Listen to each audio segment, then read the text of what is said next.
चलिए मेरी बात को जरा ध्यान से सुनो। सिक्योरिटी लॉ के अंदर अभी हमने कौन सा चैप्टर स्टार्ट किया है? Insider trading. एक बार चैप्टर का नाम बोलिए, एक बार और, एक बार और, 3 बार नहीं बोलते हैं। जरा बताइए इस चैप्टर में हम क्या क्या पढ़ रहे हैं?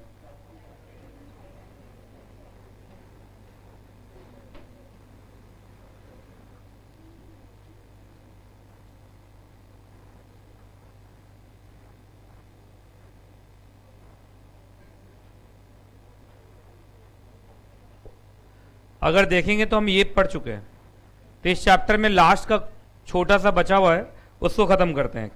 अगर आपको याद हो जल्दी बताइए, इनसाइडर ट्रेडिंग क्या होता है? जल्दी बताओ, जल्दी जल्दी जल्दी। Insider trading means trading by insider on the basis of UPSI, है ना? तो ये ज्यादा इंपॉर्टेंट कौन वर्ड है? यूपीएसआई, है ना? बाकी इनसाइडर कौन है भाई? तो इनसाइडर है कनेक्टेड पर्सन। बाकी कुछ ऐसे लोग हैं जो कनेक्टेड नहीं होते हैं, लेकिन अगर उनके पास यूपीएसआई पाया गया तो वो भी इनसाइडर कहे जाते हैं। बाकी यूपीएसआई कौन है भाई?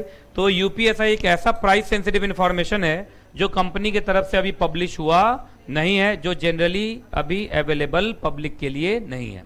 इसका मतलब अभी तक वो अंदरूनी खबर ही है, सिर्फ कंपनी के पास है, कंपनी ने उसको पब्लिक में पब्लिश किया नहीं है। ठीक है। बाकी इनसाइडर ट्रेडिंग अच्छी चीज नहीं है, इसको सेबी ने प्रोहिबिट किया है ना? अगर आपको याद हो तो ये चैप्टर हम 3 पार्ट में डिवाइड करके पढ़ रहे हैं। पहला पार्ट इंट्रो था, बहुत बढ़िया इंट्रो हो चुका है ना? उसी के अंदर स्कैम 1992 का मैंने पूरा वीडियो भी दिखाया था। सेकेंड जो पार्ट था डेफिनेशन का, आज हमने खत्म किया था पिछली क्लास में।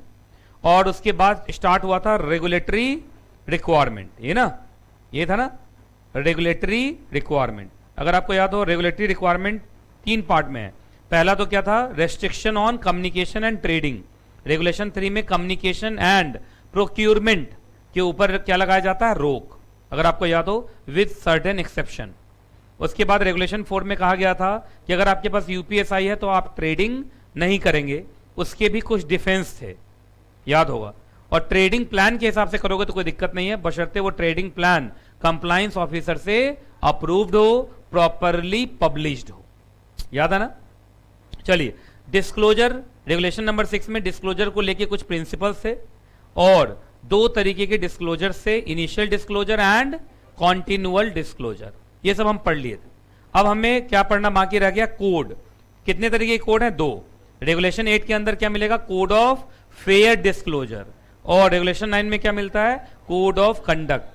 जो कोड ऑफ फेयर डिस्क्लोजर है वो उसका फॉर्मेट कहां मिलेगा? शेड्यूल ए में। और कोड ऑफ कंडक्ट के लिए कहां मिलेगा? शेड्यूल बी में, है ना? इसके बाद कुछ पेनल्टी पनिशमेंट्स आएंगे and role of company secretary. बस चैप्टर क्या हो जाएगा? खत्म हो जाएगा, है ना? तो देखो, ये हो गया, ये भी हो गया, अब बचा है ये, और फिर छोटे छोटे कुछ मिसलेनियस चीजें, है ना? चलिए कोड पढ़ते हैं। 2 तरीके के कोड है ना, code of fair disclosure and code of conduct. बताओ तो कहां से पढ़ना है? कहां कहां कहां कहां कहां कहां कहां कहां कहां कहां कहां? ये आ गया ना? तो कोड 2 तरीके के हैं। ये पहला कोड आ गया, बोलो इस कोड का क्या नाम है?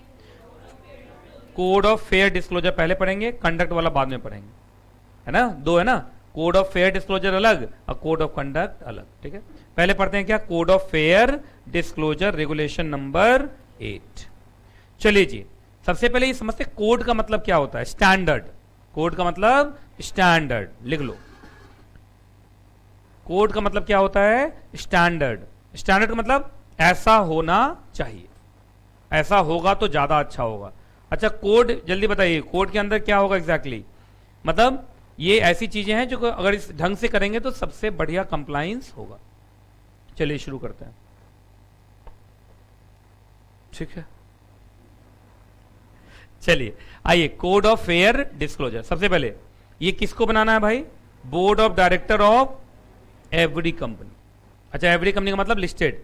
सेबी का लॉ पढ़ने का मतलब, सिक्योरिटी लॉ पढ़ने का मतलब क्या है? Listed company.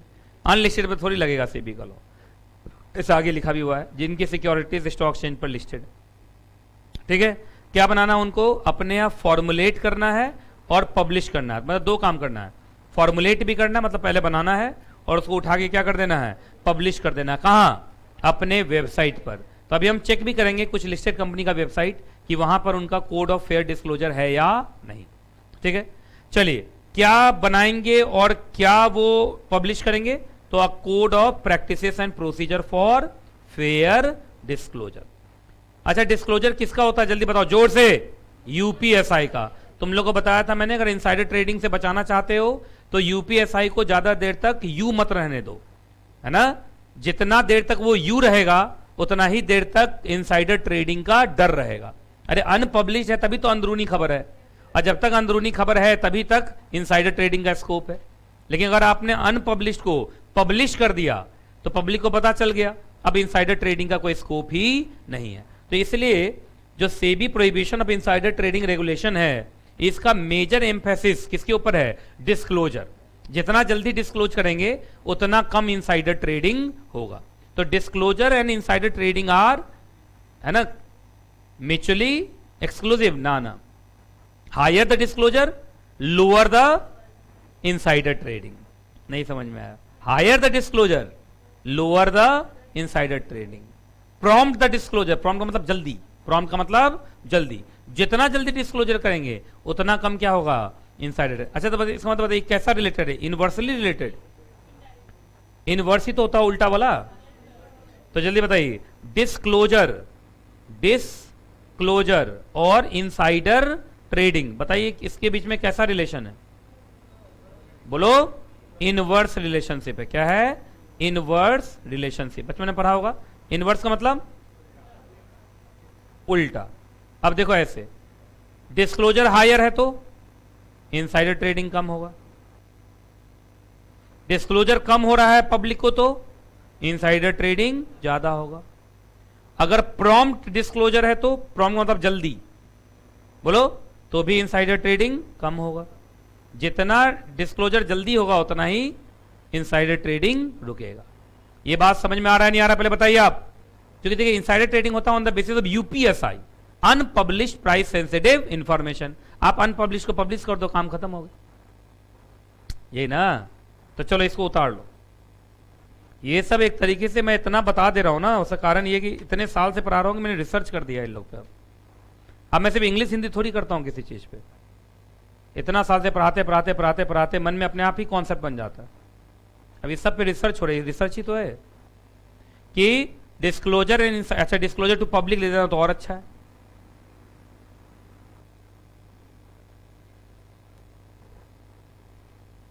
चलिए हटाऊं।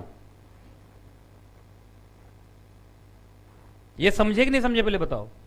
तो इसलिए इसके ऊपर एक बना दिया कोड ऑफ फेयर डिस्क्लोजर, कि आप अपने यहां डिस्क्लोजर को लेके कोड बनाओ। क्या बनाओ? कोड। और उस कोड को फॉलो करो, जिससे कि डिस्क्लोजर खूब होगा और इनसाइडर ट्रेडिंग रुकेगा, कम होगा। बाकी मैं बता दूं, पूरा चैप्टर पढ़ाने के बावजूद भी इनसाइडर ट्रेडिंग होता है, फिर भी ज्यादा जो लोग करते हैं तो पकड़े जाते हैं। और अगर पकड़े जा रहे हैं इसका मतलब ज्यादा हो रहा है, तो कहीं ना कहीं ज्यादा तो हो ही रहा है, बस जो पकड़ाया वो चोर है। ऐसे थोड़ी लिस्टेड कंपनी का कंपनी सेक्रेटरी डायरेक्टर सब करोड़पति हो जाता है, ऐसे थोड़ी होता है। इतनी सैलरी नहीं होती उनकी, फिर भी करोड़पति हो जाते हैं। आप लोग भी हो जाओगे, मुझे भूल जाओगे फिर। चलो, जब आप बनाओगे code of practices and procedure for fair disclosure, तो उसमें आप यूपीएसआई को कैसे डिस्क्लोज करोगे उसके बारे में लिखोगे। अगर आपको एग्जैक्टली थोड़ा सा क्या चाहिए, प्रिंसिपल चाहिए, प्रिंसिपल आपको मिल जाएगा कहां से? शेड्यूल ए। मतलब शेड्यूल ए में फॉर्मेट है, उस फॉर्मेट से आप क्या उठा सकते हो? प्रिंसिपल, सिद्धांत। अच्छा, जो शेड्यूल ए में लिखा हुआ डिट्टो वही छाप दूंगा, या वहां से उठा उठा के अपने तरीके से लिखूंगा? अरे जैसे तुम्हारा उधर table A B C D E F G, कहां तक है? जी तक है, एम ओ एंड ए ओ ए।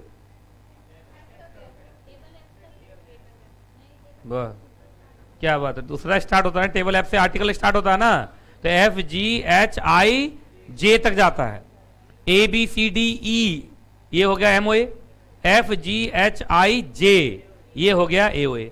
तो क्या डिट्टो हम उसी को कर लेते हैं? एक ही कंपनी थी जिसको कहा था डिट्टो कर सकते हो तुम, public company limited by shares, लेकिन बाकी कंपनीज को तो अपना बनाना ही पड़ता है। और जो public company limited by shares थी उसको भी दिक्कत था, अगर तुम डिट्टो कॉपी मारोगे तो उस केस में जो वहां लिखा वही आपको मानना पड़ेगा, अपना दिमाग ही नहीं लगा पाओगे। तो इसलिए शेड्यूल ए में फॉर्मेट है, आप उसके प्रिंसिपल सिद्धांत को यूज करते हुए आपको अपना कोड बनाना चाहिए। क्या बनाना चाहिए? अपना कोड। इसका मतलब शेड्यूल ए के रिक्वायरमेंट तो होने ही चाहिए। तुम एडिशन कर सकते हो, क्या कर सकते हो? एडिशन। आगे बढ़े, चलिए। अच्छा, जब कोड बना लोगे तो, अच्छा जब कोड पहली बार बनाए होगे तो भी, या कोड में कभी भी क्या हुआ, अमेंडमेंट हुआ तो भी, क्या तुरंत स्टॉक एक्सचेंज को बताओगे? और स्टॉक एक्सचेंज भी उसको अपने वेबसाइट पे डाल लेगा। समझ में आया कि नहीं? आप लोग बताइए, कोई दिक्कत, कोई परेशानी, कोई दुख? चलिए, अब तुम्हें यह जानने का मन है कि शेड्यूल ए में क्या प्रिंसिपल्स हैं, बोलो। ये लो, आ गया, आ गया ना? तो अब मैं तुम्हें क्या पढ़ाने जा रहा हूं, शेड्यूल ए।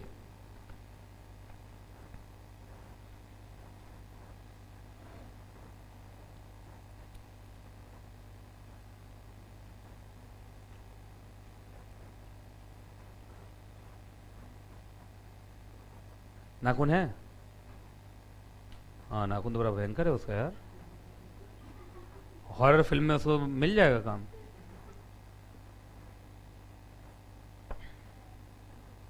ऐसे नहीं देखूंगा, अच्छा ऐसे इधर देखता हूं, जल्दी जल्दी जल्दी।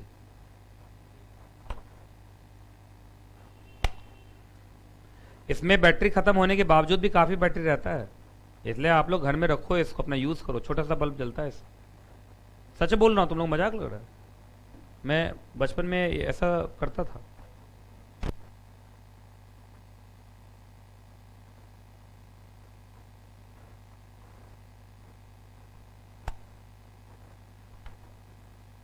हो गया रेस्ट तुम लोग का? चलो, चलिए देखिए जरा, अब कुछ देर तक बैटरी चेंज करने के बाद आवाज थोड़ा सा डरावना सा आएगा, है ना, ड्रैकुला की तरह। हाँ, शेड्यूल ए के अंदर क्या बताया गया है, कुछ प्रिंसिपल। प्रिंसिपल किस चीज के लिए? फेयर डिस्क्लोजर के लिए। आइए देखते हैं कौन कौन है। पहला, क्या ये शेड्यूल ए कहता है प्रॉम्प्ट डिस्क्लोजर होना चाहिए? प्रॉम्प्ट का मतलब जल्दी, लिखो, प्रॉम्प्ट का मतलब जल्दी। जितना जल्दी करोगे ना उतना ही इनसाइडर ट्रेडिंग कम होगा, और जितना लेट करोगे उतना ही इनसाइडर ट्रेडिंग बढ़ेगा। आगे, अच्छा एक बात बताइए, इधर देखो, इधर देखो, जो आप डिसेमिनेशन ऑफ यूपीएसआई करोगे, डिसेमिनेशन का मतलब फैलाना, खबरें फैलाना। अच्छा, खबर जितना फैलेगा उतना लेवल प्लेइंग फील्ड बनेगा और उतना ही तुम्हारा इनसाइडर ट्रेडिंग कम होगा। अच्छा, डिस्क्लोज किया, पर डिस्क्लोजर में एक ही आदमी को पता चला पब्लिक में से, तो भी इनसाइडर ट्रेडिंग हो जाएगी। तो डिस्क्लोजर का मतलब यह है कि दुनिया को जल्दी से पता चले। तो क्या यूनिफॉर्म एंड यूनिवर्सल डिसेमिनेशन होना चाहिए? मतलब क्या ऐसे करोगे जैसे जैसे कि नॉर्थ इंडिया में फैलाओ, साउथ को छोड़ दो, या यूनिफॉर्म पूरे भारत में फैलना चाहिए, और यूनिवर्सल ढंग से, यूनिवर्सल मतलब एक समान, हर जगह एक समान, मतलब उसको अलग डिस्क्लोजर दिया, इसको अलग डिस्क्लोजर दिया, ऐसा, या एक ही डिस्क्लोजर पर सबको, पर सबको। आगे बढ़े, तो ये सब प्रिंसिपल्स हैं, इस पर आपको लिखना है। अगला, आपको एक ऑफिसर डेजिग्नेट करना पड़ेगा, उसका क्या नाम होगा?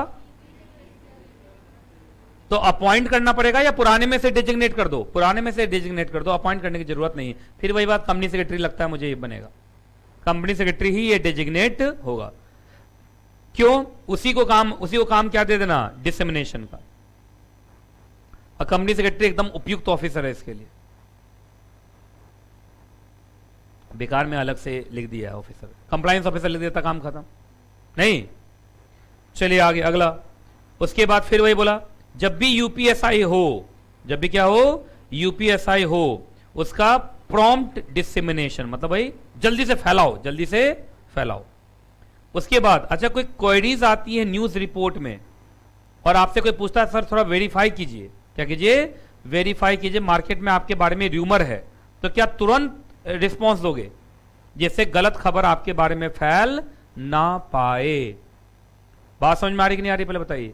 तो र्यूमर्स को तुरंत खत्म कीजिए, नहीं तो र्यूमर्स बहुत खराब होते हैं, मालूम है आपको, बर्बाद कर देते हैं सब कुछ। और र्यूमर पे ही चलता है स्टॉक मार्केट, स्टॉक मार्केट में तो र्यूमर फैला काम खत्म। तो तुरंत रिस्पॉन्स दीजिए जिससे र्यूमर ज्यादा फैल ना पाए। चलिए भाई, एक तो खत्म हो गया तुम्हारा, बोलो कौन खत्म हो गया? कोड ऑफ फेयर डिस्क्लोजर, है ना, सेक्शन नंबर 8 शेड्यूल ए। अब आ जाओ दूसरा, कोड ऑफ कंडक्ट। ये समझते हैं कोड ऑफ कंडक्ट क्या होता है? मतलब आपके कंपनी के जो सीनियर ऑफिसर्स हैं उनको अपने कंपनी में किस तरीके का कंडक्ट करना चाहिए। हिंदी में क्या बोलेंगे कोड ऑफ कंडक्ट को?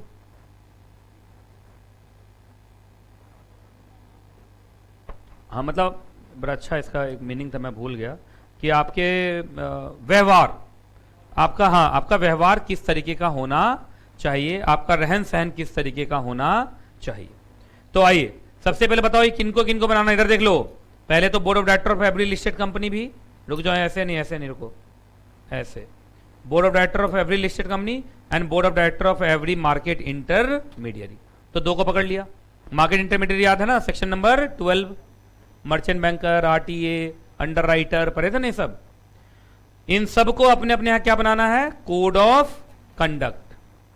कोड ऑफ कंडक्ट में ये क्या चीज रेगुलेट करेंगे, रेगुलेट, मॉनिटर या रिपोर्ट करेंगे, ट्रेडिंग बाय इट्स एम्प्लॉय और other in connected person. Insider trading को ट्रेडिंग से तो मतलब है कि नहीं। बाकी एक बात बताइए, जो आप कोड ऑफ कंडक्ट बनाओगे उसमें कम से कम कौन से स्टैंडर्ड्स को उठाना, जो शेड्यूल बी में लिखे गए हैं। तो शेड्यूल बी में जितना लिखा है वो तो आपके कोड ऑफ कंडक्ट में होना ही चाहिए, क्योंकि मिनिमम वर्ड है। उसके अलावा और भी चीजें आप ऐड कर सकते हैं। आगे बढ़े, चलिए उसके बाद आगे देखो जल्दी से क्या लिखा हुआ है। अब ये एक दो तो यहीं पर हो गया, एक हो गया, ये हो गया दो, अब ये तीसरा आ गया ना, एवरी अदर पर्सन, नंबर 3। क्या उनको भी कोड ऑफ कंडक्ट बनाना पड़ेगा, बोलो। उनको भी कोड ऑफ कंडक्ट बनाना पड़ेगा, और उनका भी कोड ऑफ कंडक्ट का कहां से मिलेगा स्टैंडर्ड। तो तुम सीधा शुरू से गिन दो ना, 3 लोग हैं, board of director of listed company, board of director of intermediaries and every other person जिसके पास यूपीएसआई है। चलिए उसके बाद आओ आगे। बाकी ये जो आपके लिस्टेड कंपनी है, मार्केट इंटरमीडियरी है और अदर पर्सन है, देखो आप तीनों को एक साथ ले लिया। इन सबको कंप्लायंस ऑफिसर बनाना पड़ेगा, जिसका काम होगा कोड ऑफ कंडक्ट को क्या करना, एडमिनिस्टर करना। तो कंपनी सेक्रेटरी बनता है कंप्लायंस ऑफिसर, तो कंप्लायंस ऑफिसर ही ये सब देखेगा। चलिए भाई आ जाओ भाई, शेड्यूल बी में देखे क्या क्या चीज लिखा हुआ है, अरे बोलो। शेड्यूल बी में तो भरे हुआ सिर्फ कंप्लायंस ऑफिसर का काम।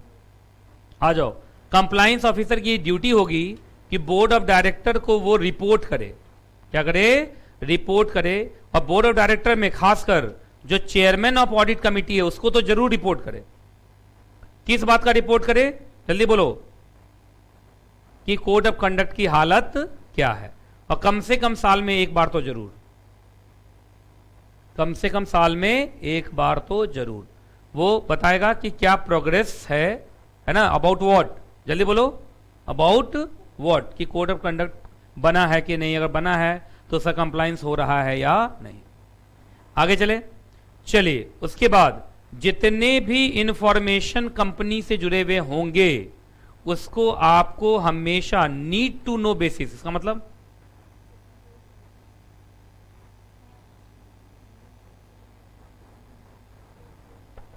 जितने जानने की जरूरत है उन सारे के सारे इंफॉर्मेशन को सही ढंग से क्या किया जाना चाहिए, हैंडल।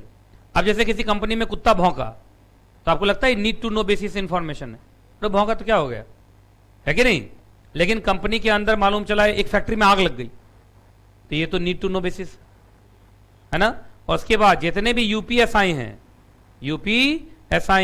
तो यहां देख लो, उसको आप कम्युनिकेट नहीं करोगे किसी भी पर्सन को। लेकिन फिर वही बात पढ़ाया था तुम लोग को, लेजिटिमेट पर्पस है तो कर सकते हैं, लीगल ऑब्लिगेशन को डिस्चार्ज करना है तो कर सकते हैं। तो ये सब पढ़े हुए हम लोग पहले ही। आगे बढ़े, अब कोड ऑफ कंडक्ट में आपको चाइनीज वॉल प्रोसीजर डालना है। अब ये भी पढ़ा चुका हूं चाइनीज वॉल, उस समय नहीं पढ़ाया था चाइनीज वॉल। चाइनीज वॉल का मतलब ऐसे लोग जिनके पास यूपीएसआई है और ऐसे लोग जो ट्रेडिंग में शामिल हैं, दोनों को इतना अलग कर दो एक दूसरे से कि दोनों एक दूसरे से कम्युनिकेट ना कर पाए। और ऐसे भी कहा जाता है कंपनी का बैक ऑफिस और कंपनी का फ्रंट ऑफिस में एक बढ़िया क्या होना चाहिए, चाइनीज वॉल होना चाहिए। अच्छा एक बात बताओ, लीक कहां से होता है इंफॉर्मेशन, बैक ऑफिस से कि फ्रंट? फ्रंट। अरे फ्रंट ऑफिस से, बैक ऑफिस में कोई थोड़ी जाता है यार, नहीं समझ में आया लोग।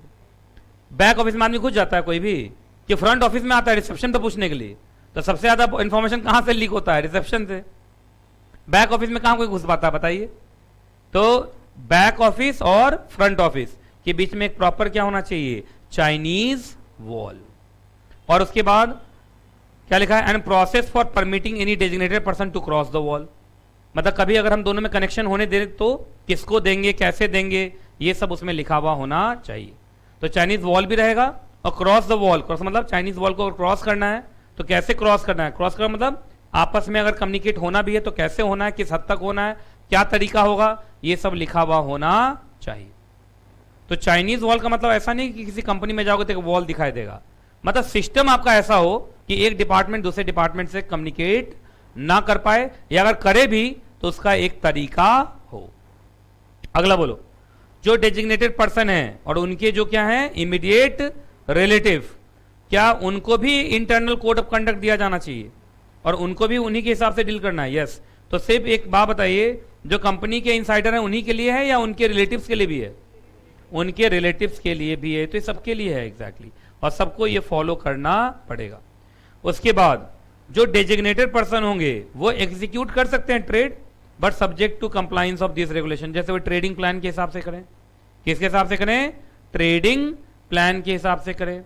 और इस बात का थोड़ा ध्यान रखा जाए कि notional trading window, notional trading window कब ओपन होगा और कब क्लोज होगा, ये प्रॉपरली लिखा हुआ होना चाहिए। कुछ देर पहले तुम लोग को पढ़ाया था एक एग्जाम्पल, पिछले क्लास में बताया था ना, क्या बताया था कि तुम्हारा जब भी कोई फाइनेंशियल रिजल्ट आने वाला होता है तो उससे 20 दिन पीछे, फिर 2 दिन आगे, एक बार अच्छा बताया था। तो वो उस समय तो ट्रेडिंग विंडो क्या रहेगा? क्लोज्ड। चलिए अब एक नया रेगुलेशन आया, बताओ रेगुलेशन का नाम। ये किसके लिए है? जो कंपनी का सीईओ है, एमडी है, और उन्हीं जैसा कोई पर्सन, अब उन्हीं जैसा कोई पर्सन में कंपनी सेक्रेटरी आ जाएगा और भी अदर डायरेक्टर्स आ जाएंगे, सीएफओ सीईओ आ जाएगा, वही तो आएगा उस लेवल पे, है ना। चाहे वो कंपनी के हों चाहे इंटरमीडिएट के हों, उन सबको अपने यहाँ एक इंटरनल कंट्रोल बनाना है। क्या बनाना है? इंटरनल कंट्रोल सिस्टम बनाना है, जिससे कि इनसाइडर ट्रेडिंग को रोका जा सके। तो इंटरनल कंट्रोल ही बनाना, मतलब 2 कोड बनाना है और एक क्या बनाना है अब? Internal control. इंटरनल कंट्रोल में क्या क्या लिखा रहेगा? चलो क्या लिखा है? Internal control shall include the following. पहला, जितनी भी एम्प्लॉइज जिनके पास यूपीएसआई है उसको आपको किस नाम से पुकारना है? Designated person. और वो सारे डेजिग्नेटेड पर्सन को सारे के सारे कोड मानने पड़ेंगे। अगला, जितने भी यूपीएसआई हैं उनको आइडेंटिफाई किया जाए और उनको हमेशा क्या रखा जाए? कॉन्फिडेंशियल रखा जाए। तो किसको यूपीएसआई बोलेंगे, किसको यूपीएसआई नहीं बोलेंगे, इसका भी पूरा एक क्लासिफिकेशन का एक बेसिस होना चाहिए। और जो भी यूपीएसआई में फॉल करेगा उसको कॉन्फिडेंशियल रखना, उसको लीक होने देना नहीं है। अगला, रेस्ट्रिक्शंस लगाइए जिससे कि कम्युनिकेशन ना हो पाए और प्रोक्यूरमेंट ना हो पाए। ये रेगुलेशन नंबर 3 था हमारा, याद है? यूपीएसआई के कम्युनिकेशन और प्रोक्योरमेंट के ऊपर क्या होता है? रेस्ट्रिक्शन। उसके बाद आपको एक लिस्ट बनाना है ऐसे एम्प्लॉयज का और ऐसे पर्सन का, ऐसे एम्प्लॉयज और ऐसे पर्सन का जिसके साथ आपने क्या शेयर कर दिया है? यूपीएसआई। और हमें उसको देखते रहना है कि वो आगे लीक ना करे, है ना। तो किनके किनके साथ आपने यूपीएसआई शेयर किया है उसका भी एक लिस्ट बना हुआ होना चाहिए, तभी तो पता चलेगा कहां से लीक हुआ है कहां नहीं। और अगला, और भी जो अदर रिक्वायरमेंट हैं इस रेगुलेशन के अंदर उसको भी आपको कंप्लाई करना है। और ये जो भी आप इंटरनल कंट्रोल सिस्टम बनाएंगे इसको पीरियोडिकली क्या करना है? रिव्यू करना है, जिससे हमें पता चले कि इंटरनल कंट्रोल काम कर रहा है या नहीं। कोई दिक्कत? तो सुनो, इसका मतलब ऐसे हो गया, जो ये तुम्हारा SEBI prohibition of insider trading regulation 2015 है, इसमें 3 चीजें हैं सच पूछो तो। एक तो तुम्हारा क्या है? कोड, या 2 ही लेते हैं, एक हो गया कोड, या चलो 3 ले, code of fair disclosure. Section बोलो, शेड्यूल बोलो, ठीक। उसके बाद कोड ऑफ, बोलो जल्दी, code of conduct section 9। Schedule बोलो, शेड्यूल बी। अच्छा, एक तीसरा आजकल आ गया है, इंटरनल, हाँ कंट्रोल, ये ना इंटरनल कंट्रोल, ये ना सेक्शन 9। बस, इसका कोई शेड्यूल नहीं, यही है ना, तो इसको लिख लो। POIT का मतलब प्रोहिबिशन ऑफ इनसाइडर ट्रेडिंग, पूरा फुल फॉर्म लिखोगे। अब तो खत्म ही हो रहा है ये चैप्टर, बस कुछ देर और, 10 मिनट और, उसके बाद लीगल मेट्रोलॉजी स्टार्ट करेंगे हम। तो बोले क्या चाह रहे थे ऐसे ही खत्म हो जाएगी? अच्छा 2:30 बजे, कोई बात नहीं है। आज मैं चाह रहा हूँ कि सर अब्सेंट हो जाए। मैं फोन देख लेता हूँ, क्या पता क्रांतिकारी मैसेज आ गया हो।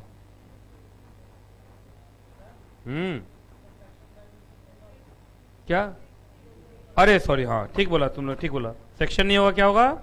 रेगुलेशन। तो सेक्शन लिख लिया तुम लोगों ने? हाँ, अरे वाह, समझदार हो तुम लोग। सेक्शन नहीं है, क्या है? रेगुलेशन। तीनों में रेगुलेशन है, तीनों में रेगुलेशन। ठीक है, सेक्शन कहां से आएगा? तो रेगुलेशन पढ़ रहे हैं। कोई दिक्कत? बार बार सेक्शन निकल रहा था, नहीं आज दिन में सेक्शन नहीं मिला ना, इसलिए सेक्शन निकल रहा होगा। मॉडल 2 में तो ज्यादा, सिक्योरिटी लॉ में तो सिर्फ रेगुलेशन ही मिलता है, सेक्शन मिलता कहां है? और कंपनी लॉ में सिर्फ सेक्शन मिलता है और रूल। चलिए हटाऊं, रेगुलेशन लिख लेना, सेक्शन मत लिखना। एक दो कंपनी का देख लेते हैं। किस कंपनी का देखना चाहोगे? मुझे मालूम रिलायंस ही बोलोगे।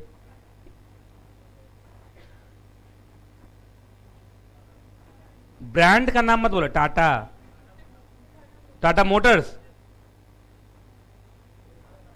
TCS, अडानी।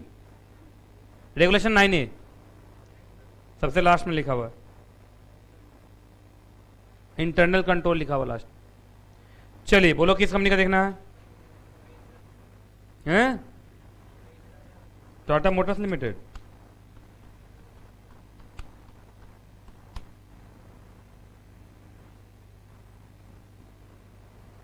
चलो भाई, इसमें इन्वेस्टर पे जाएंगे हम लोग। कहाँ जाते हैं?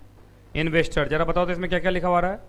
शेयर होल्डिंग पैटर्न, रुको देखो, financial releases, annual report, subsidiary, SEC filing, ESG profile. अब जानते हो ना, ये नया जो ICSI का न्यू सिलेबस आ रहा है उसमें ये सब्जेक्ट है ना। की फाइनेंशियल स्टैटिस्टिक्स, EGM। और देखो तो हमें क्या ढूंढना है? लिस्टेड सिक्योरिटी इंफॉर्मेशन, है ना।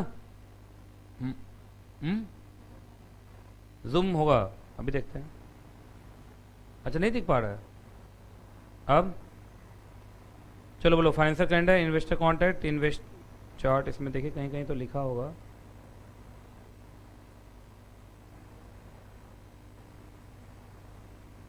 फिर से जाएंगे।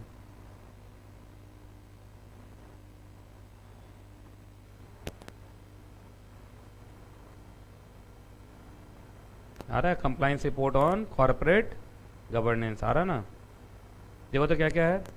सेबी लोडर, ऐसे तो ढूंढते रह जाओगे, सर्च कर लें।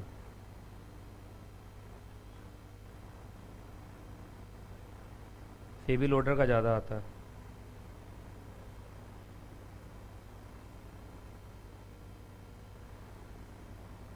यार तुम लोग भी देख लो, मुझे अकेले देखना पड़ रहा है।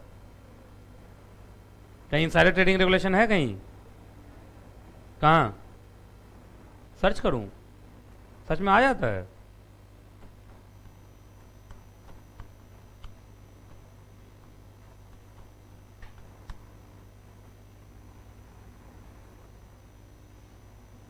आ गया? चलो अच्छा है, तुम लोग यार रहने दो। हम्म,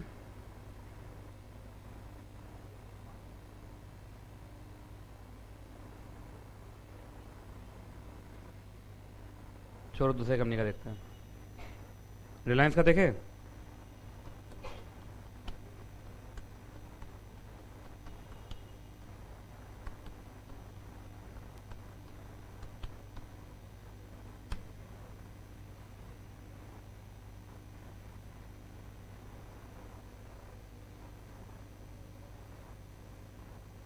देखते जाना जरा जल्दी से।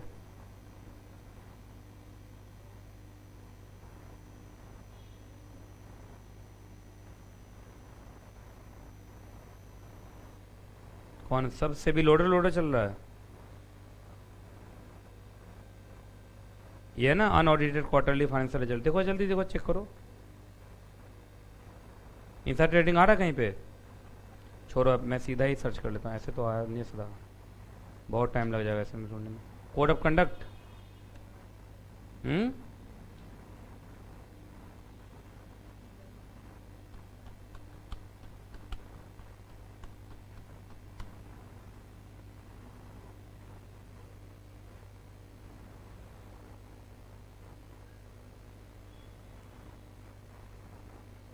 अरे इधर कहाँ भाग गया ये?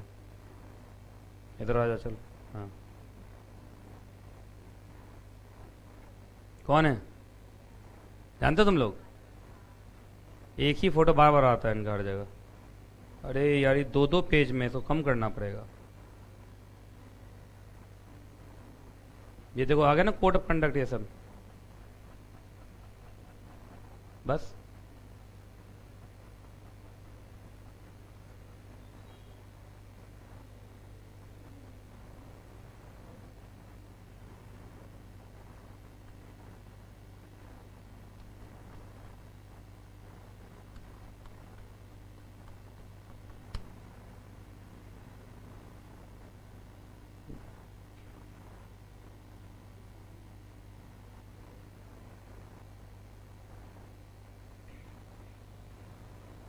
क्या लिखा हुआ देखो, पढ़ो पढ़ो जल्दी पढ़ो, अभी यही तो पढ़े हम लोग। क्या लिखा है? Code of practices and procedure for UPSI. कौन सा रेगुलेशन लिखा हुआ ना सब कुछ?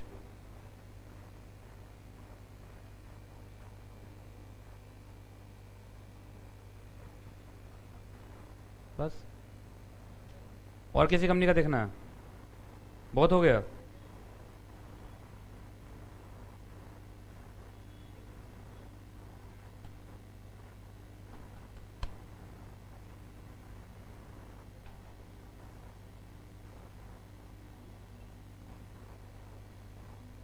ये जरा बताओ क्या लिखा हुआ?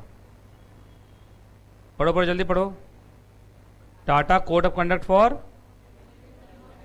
एंड कोड ऑफ, सब लिखा हुआ है यहाँ पे देखो। कंप्लाइंस ऑफिसर, क्या लिखा हुआ है? बहुत गलत किया है, हटाओ। कोड ऑफ कंडक्ट, ये हो गया कोड ऑफ कंडक्ट। आप सब देख सकते हैं इसको।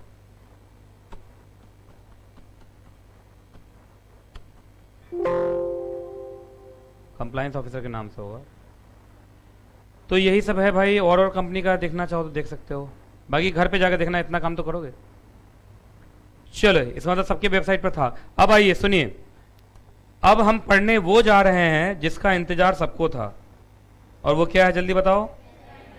हाँ, ये उन बच्चों के लिए है जो 3 क्लासेस हुई हैं। किसकी? इनसाइडर ट्रेडिंग की।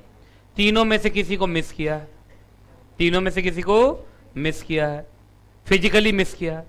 कुछ लोग क्लास में बैठे होते हैं पर मेंटली एब्सेंट होते हैं, फिजिकली प्रेजेंट मेंटली एब्सेंट, मुझे देख रहे होते हैं मन में कुछ और चल रहा होता है ना? उन सब के लिए है ये। बाकी जिन बच्चों ने खूब अच्छे से पढ़ाई की है, लेटर में भी और स्पिरिट में भी, है ना, जिन्होंने चैप्टर को पढ़ा in letter as well as in spirit, उनके ऊपर ये सबसे कोई मतलब नहीं।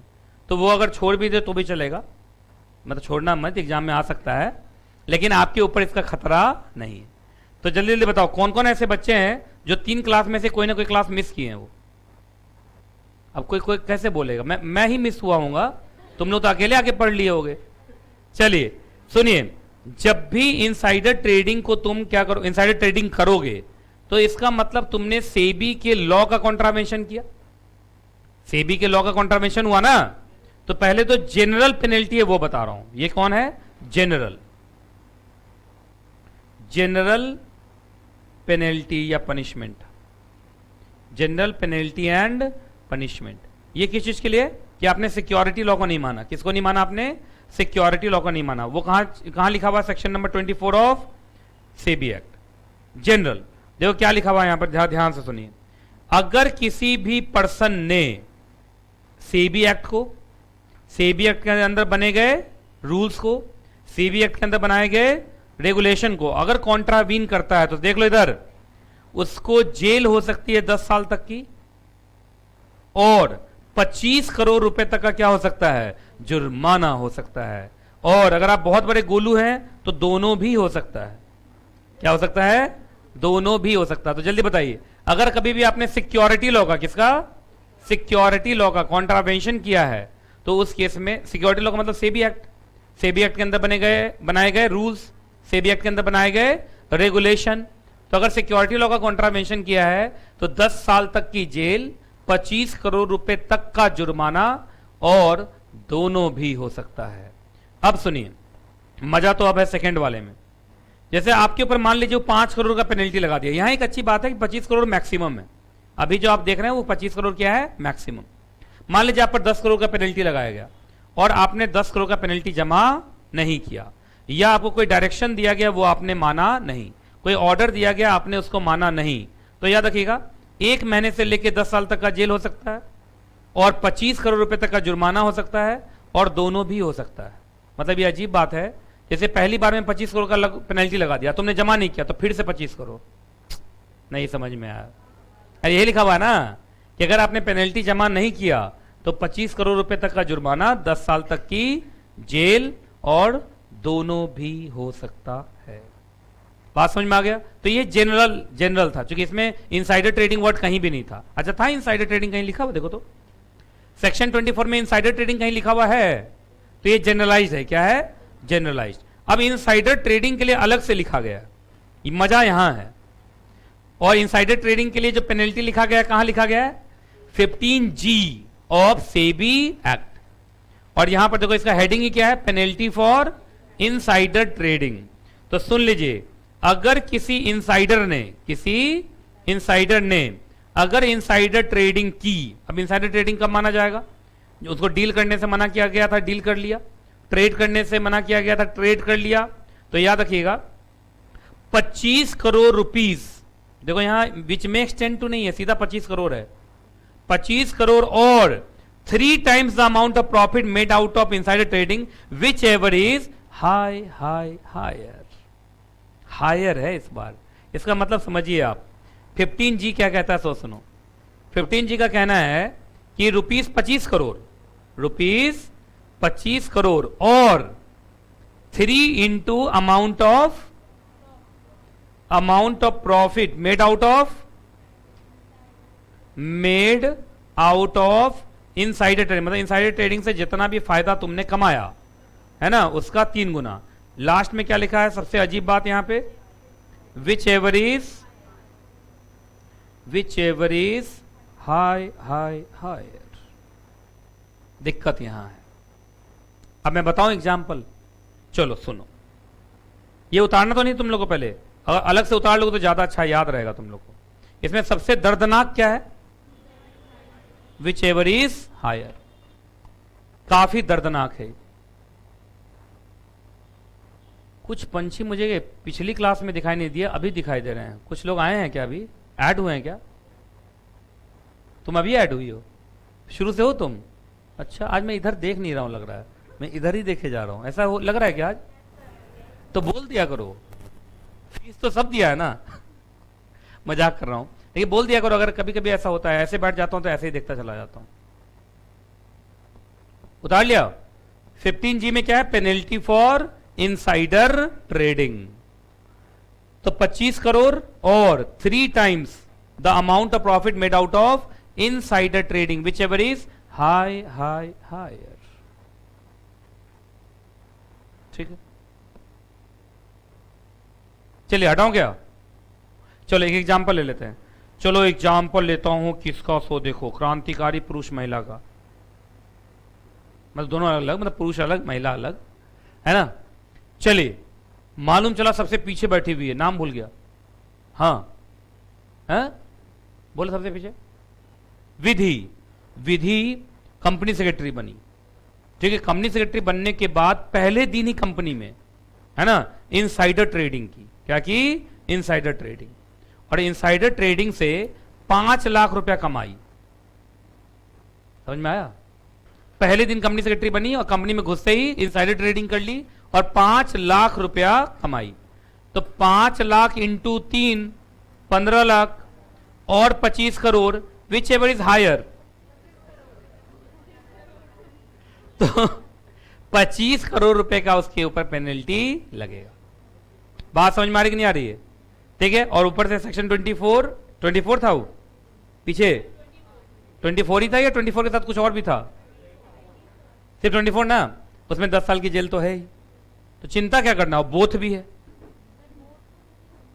हाँ मतलब बहुत कुछ ज्यादा एक्सेसिव करेगी तो चलो। अच्छा तुम लोगों को कम लगाइए, अच्छा चलो कोई बात नहीं है ना। सबसे पीछे बैठे हुए, हाँ जी हैं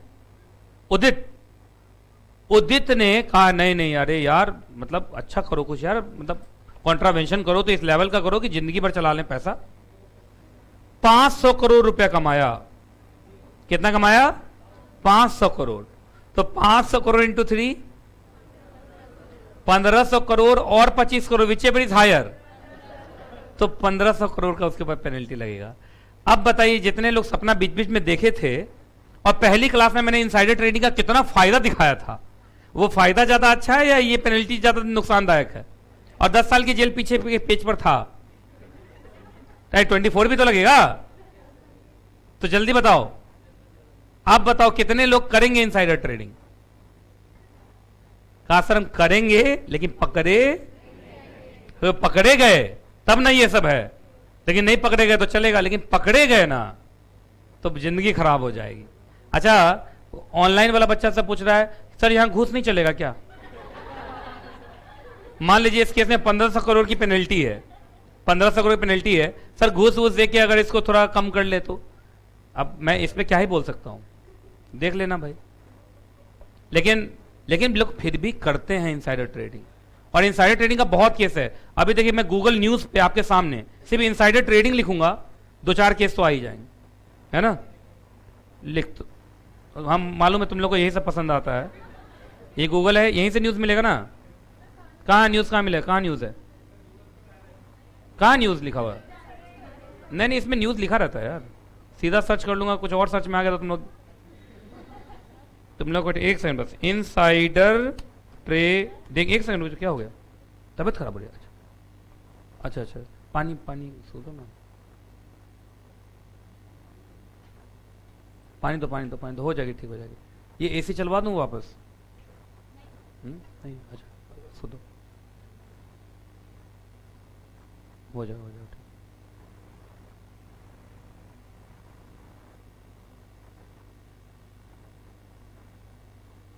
हो जाएगा आराम से।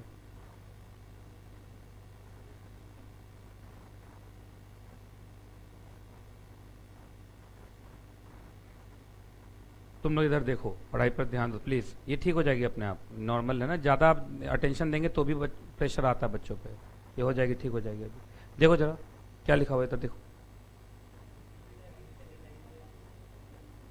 ये कितने घंटे पहले का है? तो आप जरा देखिए कि इनसाइडर ट्रेडिंग का कितना ज्यादा होता है। 19 घंटे पहले ही SEBI penalises 8 individual for breach of insider trading norms in Titan shares, Titan company के शेयर्स में। 5 दिन पहले NSC tracks insider trading on rule compliance 5 days. Report reveals Coinbase has a big insider trading from 2 days अगो। Anurag Kashyap accuses Viacom and Colors of, वो जो colour channel नहीं है वहां, है ना, देख रहे हो यहाँ पर सेबी देख रहे हैं 28 जुलाई लगातार ही चल ही रहा है तुम्हारा इनसाइडर ट्रेडिंग, देख रहे हो आप। तो इनसाइडर ट्रेडिंग हो रहा है लगातार, है ना, तुम घबराओ नहीं। जो चीज हाँ उसको चॉकलेट खाओ, इससे थोड़ा सा बीपी डाउन होता है ना। ठीक है कोई दिक्कत? चलिए थोड़ा ध्यान दो इसको, हो जाएगा ना ठीक। चलो हेडिंग बोलो एक बार जल्दी से, ये देख लिया तुम लोगों ने, अब जल्दी से इसको खत्म करते हैं, जल्दी बोलो। लास्ट ही है नहीं? चलो चलो secretary as a compliance officer, company secretary की क्या क्या रोल है? एक बात याद रखना, हमेशा सिखा देता हूं लाइफ में, कभी भी अगर कंपनी सेक्रेटरी का रोल पूछे तो जिस लॉ में पूछे उस लॉ की जितनी रिक्वायरमेंट है वो लिख देना। अब बताओ इनसाइडर ट्रेडिंग में क्या क्या रिक्वायरमेंट रहा है? पहला, सबसे पहला तो इस लॉ का कंप्लायंस हो, नंबर 1। दूसरा, कंपनी ने क्या बनाया हो, code of fair disclosure and code of conduct as per schedule A and schedule B, ये जिम्मेदारी है कंपनी सेक्रेटरी को देखने की। तीसरा, इनिशियल डिस्क्लोजर अगर होगा तो वो कंपनी के बिहाफ पे वो रिसीव करे, कॉन्टिन्यूअल डिस्क्लोजर जो होगा उसको वो रिसीव करे, इधर देख लो प्लीज। उसके बाद कंप्लायंस ऑफिसर को याद है ट्रेडिंग प्लान को अप्रूव करना था, जितना पढ़े वो पूरा पूरा चैप्टर ही लिखा हुआ है। उसके बाद जितने भी डिक्लेरेशंस आएंगे इन लोगों की तरफ से उसका रिकॉर्ड मेंटेन करना, कौन कौन से ऐसे इंफॉर्मेशन है जो हमें दूसरों के साथ शेयर नहीं करना, उसको क्या बोलते हैं हम, रेस्ट्रिक्टेड लिस्ट, उसको हमेशा क्या रखना, कॉन्फिडेंशियल। पीएसआई जो है उसको प्रिजर्व करना अच्छे से, प्राइस सेंसिटिव इंफॉर्मेशन का एक लिस्ट बनाना, सबको सिक्योर रखना, ट्रेडिंग विंडो को क्लोज करना, खासकर इन चीजों में। आपको याद होगा ये सारे के सारे पीएसआई हैं, याद है, जब फाइनेंशियल रिजल्ट आ रहा है, डिविडेंड आ रहा है, इश्यू ऑफ सिक्योरिटीज, है ना, उसके बाद मेजर एक्सपेंशन, मर्जर अमालगमेशन, है ना, कंपनी बेची जा रही है, याद होगा ये सारी चीजें क्या हैं, पीएसआई। जब भी पीएसआई की बात हो तुरंत ट्रेडिंग विंडो को क्या कर दो, क्लोज, पढ़ा है हम लोगों ने। उसके बाद कॉन्फिडेंशियलिटी हमेशा मेंटेन करना है और एम्प्लॉइज बोर्ड ऑफ डायरेक्टर को एजुकेट करना है कि हमें इनसाइडर ट्रेडिंग करना नहीं। तो इसी के साथ ये चैप्टर हो गया एग्जैक्टली खत्म, KHATAM खत्म। तो अच्छा